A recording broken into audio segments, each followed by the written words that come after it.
This is a special shoe review for my friend Tyler Fox, exclusive only for him. He wanted me to give my opinion on the um, Nike Zoomfly 6. Yeah, still trying to memorize the name properly, and he want to hear my opinion in comparison to the Boston. Let me see how I can switch this. No, that's not. Well, this is kind of the side to side comparison against the two. Um, I did the first one on them today. It was a 15-kilometer run with 3 interval sessions where I was doing some tempo. The first one was 2 kilometers, and I was at 4:12 pace. The second, after 90 seconds jog, I did 3:57, and then the third one was 3:51, also 2 kilometers. Then I did just cool down, but I wanted to do a bit more and decided to do a part. Is a segment, a bridge to the other, which is 1 kilometer and a half approximately. And say, all right, I want to test the shoe again, and did that in pace 3:48. So the shoes feel really great.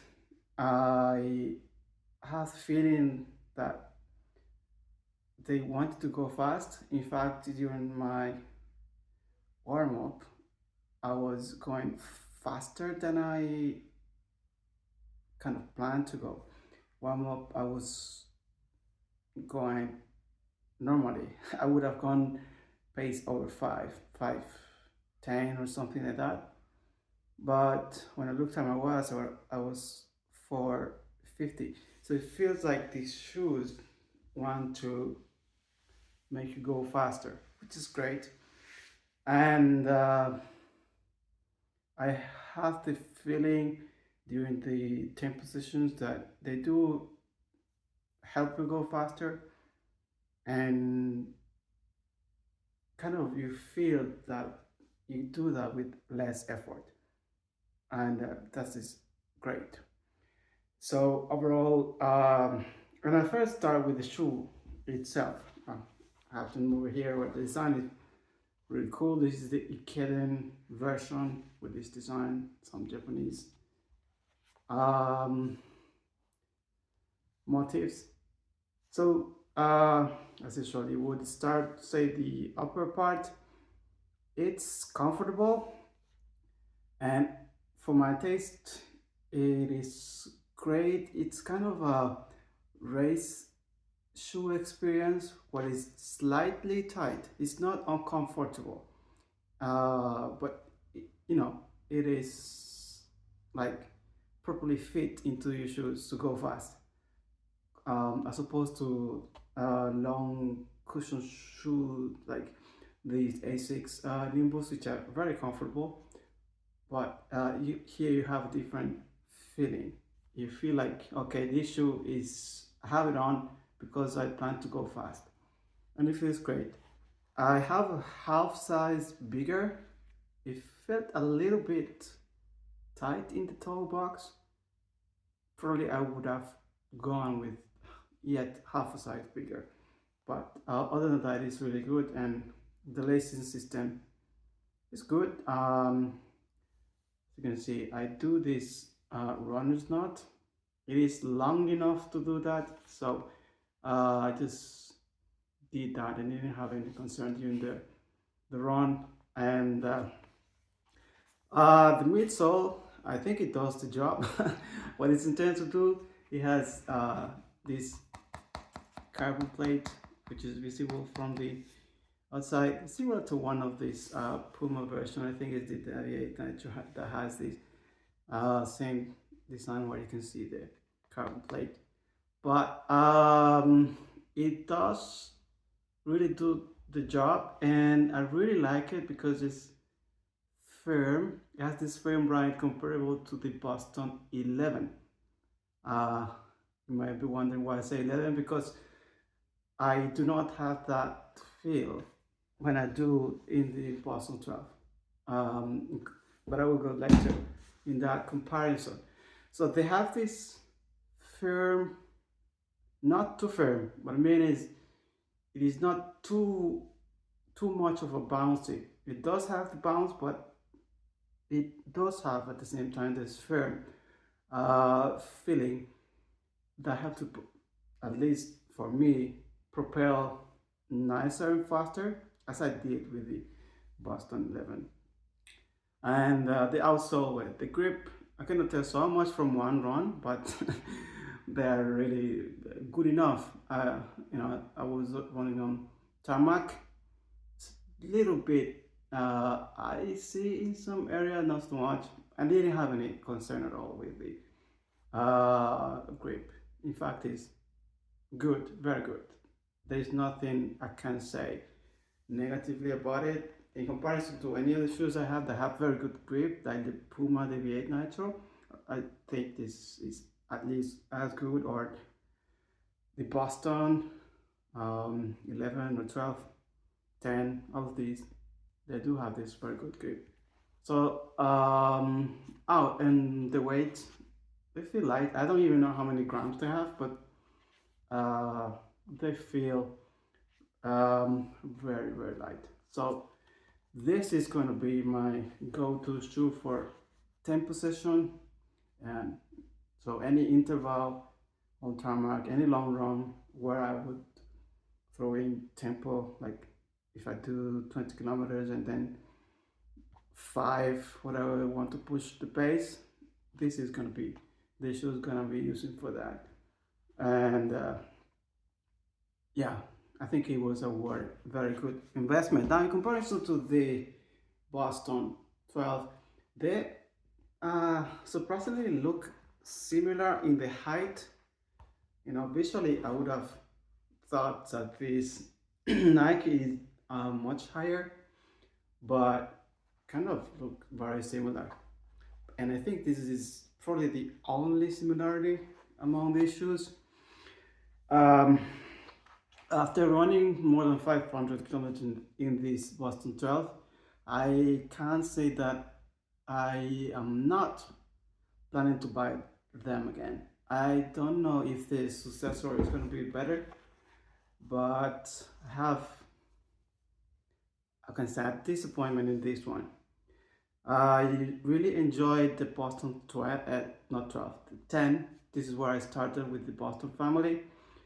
I did more than 1,500 kilometers on them, and I really enjoyed this fair ride and very propulsive, and comparable to this, which is also something that I had experienced in the Boston 11.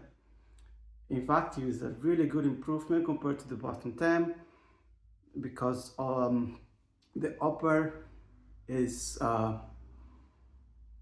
softer and more breathable, and the design makes it a bit more dynamic.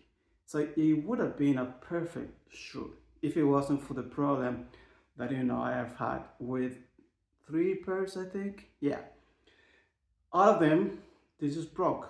The first one lasted like 400 kilometers, I think, something like that, and then it just broke on the side. The second, I bought a second pair because I thought maybe this is just something for the specific model or the specific pair of shoes that I have. But the second pair just broke faster, less than 300. And then I did a deal with a friend who didn't like the shoe. I said, this is something I really like. And I did exchange a pair of shoes of mine for this. And those broke even faster. And I've heard from you as well, the pair of yours just had the same problem. Now, if it wasn't for that, I would say the Boston 11 is almost perfect shoe. The Boston 12 I dislike because it lost that firm ride from the 10 and the 11. It is a different shoe, actually, in my opinion. It's focusing probably on comfort because it's become much softer, and that in itself is not bad, but it is not what I'm looking for in this type of shoe. It is not a shoe that I bought for easy long runs like the Nimbus Ethic Nimbus 26. I bought it to do tempo intervals, and I missed this snap in this shoe. At the beginning, yes, because they're bouncing and soft. You feel like, yeah, it is good, but if you push the pace a bit much more, a bit much more faster, then it lacks this responsiveness. It's just soft. So it is, in my opinion, not a shoe that is adequate for 10 positions. Otherwise, it's durable in the material. It doesn't have the problem as in the Boston 11. And the upper is nice, it's comfortable, just not for 10 positions. And today I had this one. It was the first time I run on it, and it does have, that's why I've mentioned so many times the Boston 11, this responsiveness that I have had in the Boston 11. Today, in fact, I did this extra 10 position because I had planned to do 3 and leave 4. So, alright, let me see how it feels after having had, I don't know, it was 50 kilometers already on the leg. Let me see how these shoes react. And you feel like these shoes are helping you commute on a fast train, if I may say it. That's really good. So I think it is clear already. If the question is between the Boston 12 and the Zoomfly 6, I definitely go for the Zoomfly 6, unless someone is looking for daily training without the intention to push the pace. Because this is something, I don't know how actually it feels like if you only do easy. I think it should be okay as well because I did my cool down and it felt good. But I think it is made for going a bit faster. So overall, I really am planning to. These guys. Now, this also begs the question to me, what is going to be in my next marathon shoe? I really like the Adios Pro 3. I've done 3 marathons, I think, in them. So they're close to replacement. And now I have doubts in the Adios Pro 4 because I have the feeling they have become, the same as this, that it's changing the dynamic of the shoe. It probably has become much more on the softer area. So I might be considering the off-light, although they have a very hefty price. But I consider the off-fly now because I'm assuming this looks super similar in the design. It doesn't have the AirPods. It doesn't only have this hole in here. But I kind of think this is oriented to design, taking into a consideration the alpha flight, and this will be a perfect companion. And yeah, maybe I'll give it a try if I find a good offer. But other than that, remain on this shoe. I think is a shoe that can help you really go fast. Even I can imagine this being a shoe for racing like a half marathon or a marathon. And I think even for short distance they should do a good job, like 10K, because they are light and propulsive. So I don't think there would be any concern in doing a 10K race on them. 5K, I don't know Uh, I haven't done faster intervals in them yet, but for 10K, I think they're definitely gonna do a good job. Half marathon and marathon as well. They have enough cushion and are really, really, really good, responsive. So this is my assessment, 30 Fox. I hope you like it.